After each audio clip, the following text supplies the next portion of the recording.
Hello everyone, welcome to Movie News Monday, the show where we break down every significant piece of movie news that happened within the last week in a short and concise amount of time for you.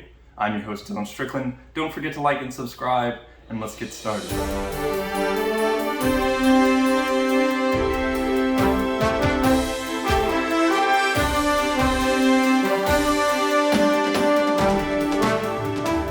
Starting off, over the weekend, I saw Venom, Let There Be Carnage, and I thought it was really good, but I thought the post-credit scene was mind-blowing. I could not believe what I saw. And I do think that you should get out into the theaters and see Venom, Let There Be Carnage this weekend if you get the chance, because it is a good movie, but I do fear that it is going to be overshadowed by the post-credit scene. Also, I do have a media melt already out on Venom Let There Be Carnage, so if you'd like to see a full spoiler discussion as well as us talking about the first movie, you can do so. I have linked it in the description. Moving into Monday, Licorice Pizza got its first trailer. It's starring Bradley Cooper and a couple of people I've never heard about before. The trailer made me a bit confused. I thought it looked interesting, but I didn't necessarily know or have any idea what it's about.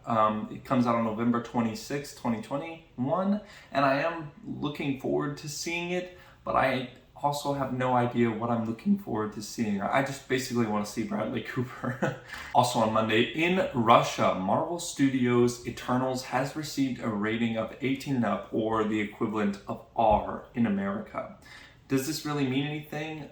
I don't think so. I still think it's going to get a PG-13 rating in America. The speculation is that it's because there's the first gay relationship in the Eternals film, so they gave it a rated R in Russia, but I think we're going to be okay here. I think we'll get a PG-13 in America because I don't really think America, maybe, who knows, but I do think we're going to get a PG-13 rating in America, and I don't think it's really going to matter. Also on Monday, the first image of HBO's Last of Us release, and oh my god, it looks so good, dude. It looks exactly like the video game. It looks exactly like what I wanted. I cannot wait to see what they do with this show. I cannot wait how they differ from the story from the video games. These two games are some of my favorite games of all time. Look at Pedro Pascal, man. Look at his hair. Look at the coat. He looks like Joel, bruh. And she looks like Ellie. Oh my god. I'm literally so excited. I cannot wait to see this. Couldn't be more hype. Deadline is reporting that Amazon Studios has officially given the green light to a young adult spin-off of The Boys. It's going to focus around a college and basically a school for superheroes, and it's going to have all the heart, satire, and raunch of The Boys. It's of course set in the same universe as well. Jazz Sinclair, Lizzie Broadway, Sean Paul McGee, Amy Carrero, and Raina Hardesty are all going to be in the show, as well as Maddie Phillips. They've already casted it in anticipation of getting the green light, which usually means that they basically knew they were going to get a green light, and now they're ready to go. I think this is good news. I have yet to see The Boys. I don't know why I haven't seen it, but I am going to be watching it sooner rather than later. In an interview with Deadline, Diego Luna has confirmed that the Cassian Andor Star Wars TV show has officially wrapped production. He couldn't really say much else, but they are done filming and they are in post, so we can probably expect this in 2022, maybe late 2022. I don't know, but I'm really, really excited to see this show. Moving into Tuesday, the Harder They Fall trailer looks fun as hell. Idris Elba looks like he's a total badass. His cowboys everywhere. It looks badass. It's coming out on November 3rd on Netflix, and I literally cannot wait to see it. Moving into Wednesday, the Book of Boba first poster and release date have been revealed. The poster, it looks okay. It looks like the shot at the end of Mando Season 2. And the release date is surprisingly late in the year. It's on December 29th, literally the last week of the year. I was expecting it December 15th, but I guess they want the hype surrounding Hawkeye and No Way Home to kind of stick around, so they don't want to steal Marvel's thunder. So I'm surprised at how late this is going to be. It's going to go well into the new year, and I thought half of the season would be done by the time we got into the new year, but no, that doesn't seem to be what's happening. I'm mildly excited for the show, just because I'm a huge Star Wars fan, but I honestly don't really care about Boba Fett that much. We'll see what they do with it though. Also, since they released the poster, we can probably expect a trailer really, really soon. I'd say we get a trailer within the next 2 weeks, if not the next couple of days. Also on Wednesday, a new trailer for Disney's Encanto has dropped, and it looked okay. It's not for me, really. It's not made for me. I'm not really a Disney princess guy. The trailer looked fun. I might go see it if another trailer is better or if the reviews are good, but overall, it looked okay. It is going to be coming out on Thanksgiving weekend if you'd like to give it. And if you'd like to check out any of the trailers I mentioned in this video, you can do so. I have linked them down in the description below. Also on Wednesday, the reviews for the new No Time to Die James Bond film have come out, and it looks pretty damn good. It's got an 83% on Rotten Tomatoes and a 70% on Metacritic. That means that 8 out of the 10 critics who saw it liked it, and vice versa, 7 out of 10 on Metacritic who reviewed it liked it as well. That's crazy. That's crazy good news, and I cannot wait to see this movie and do a show on it this coming weekend. Apple has picked up the Spider-Man Home series to write and direct a movie starring George Clooney and Brad Pitt. This sounds awesome. It is going to be coming out on the streaming service, but it's also going to get its own theatrical release. And apparently it's a thriller that follows two lone wolf fixers that are assigned on the same job, and they're basically competing to finish the job first. That's basically what we know so far. Everything else is basically under wraps, but this is coming to you from Deadline, and I'm really excited because I like Brad Pitt a lot, I like George Clooney a lot, and I think John Watts is a pretty damn good director. He's got a funny, witty humor about him. He captures this sense of youthfulness, and I really cannot wait to see what they do in this film by Apple, and I'm excited that it's getting a theatrical release as well. Moving into Thursday, so what you would think was minor news is actually a huge deal. The Friday the 13th screenwriter has won a copyright termination battle.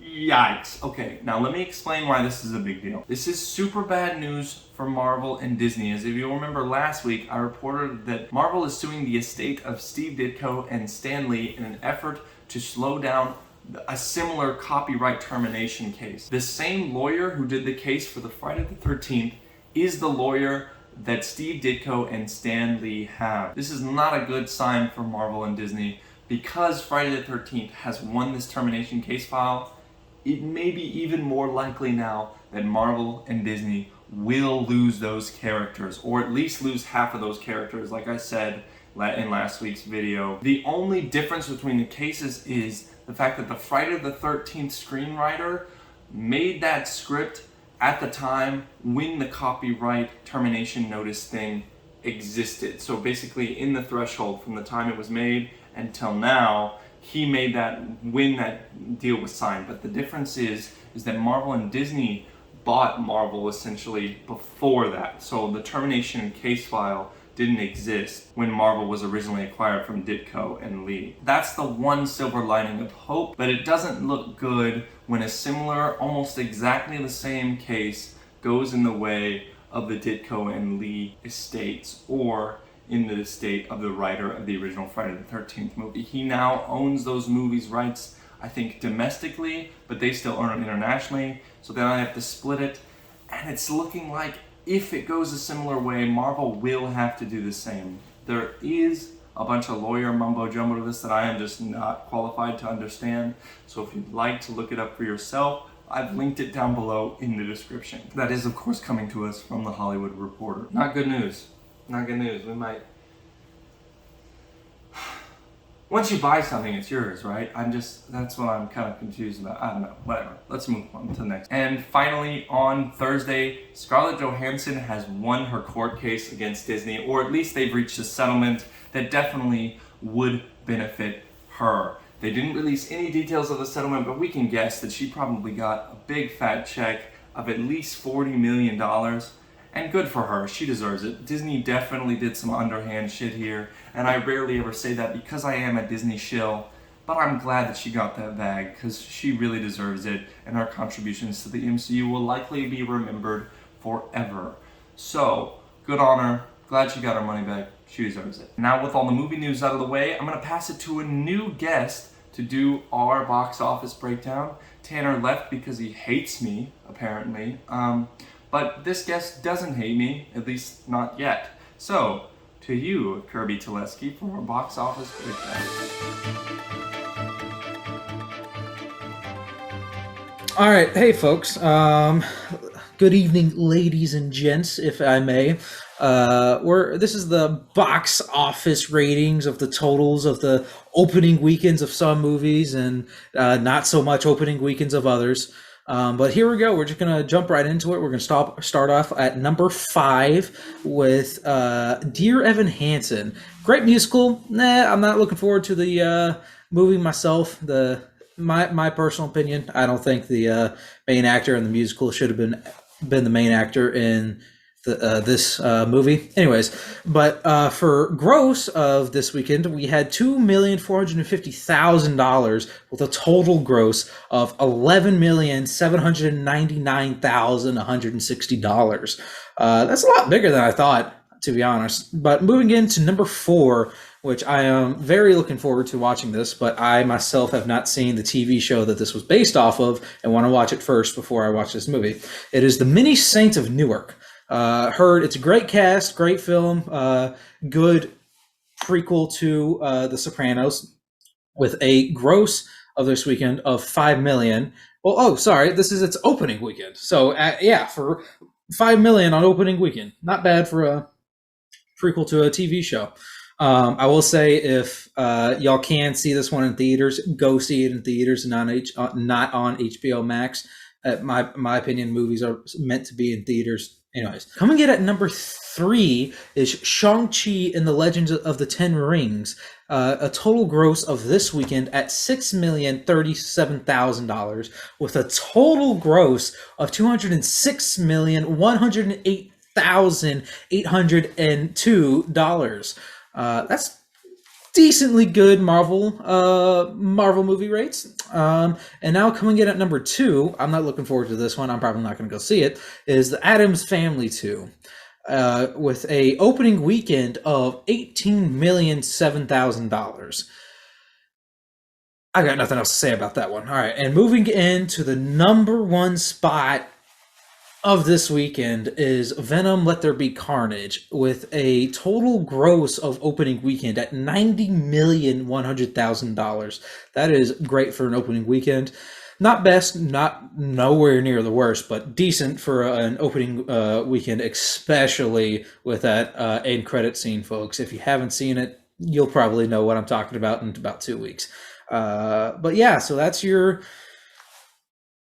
box office ratings for the weekend. Yeah, that's all I got, and back to you. All right, yeah, cut it at that snap part. That's gonna probably be the thing that ends it. Yeah, there you go. You should. Thank you, Kirby. Wasn't he so much better than Tanner? Wasn't he? Wasn't he better than Tanner?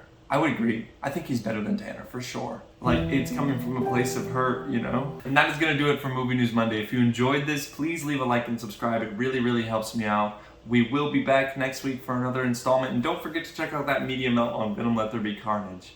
Thank you guys so much for watching, and I'll see you next week.